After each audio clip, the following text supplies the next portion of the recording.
course, with iPhone, you can't pause. Anywho, I've emptied the bucket. All the glycol's in the barrel. Now I'm gonna drain all that glycol out of the barrel, pump it back into the bucket, and leave this entire system open for the entire winter. Now, this chiller was powered down when I got here. Wasn't happy about that. Every one of these compressors has a heater on the bottom. I like to keep the oil warm over the winter.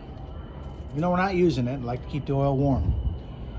I have disconnected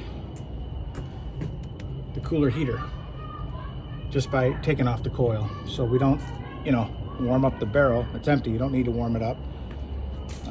Like I said, we dumped all the water inside all the way down, so there's no water in these pipes. I mean, there may be some residual, but this big steel pipe, it ain't gonna crack. I've got the vents open on the lines here. I removed all the gauges.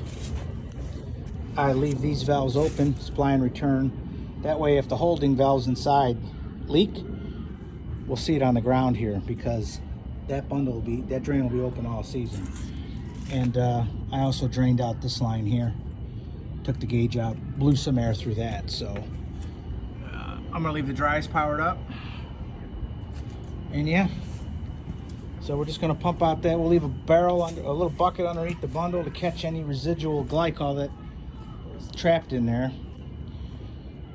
And then in the spring we'll come back. We'll circulate TSP through the bundle. Do I have the fittings to do that? I actually do. I can get a 15-gallon drum. I can isolate there, and I can isolate there, and I can pump in the solution and circulate from there to there. Circulate the bundle for 15-20 minutes, then we'll flush it, and then we'll restore it to the building. All right.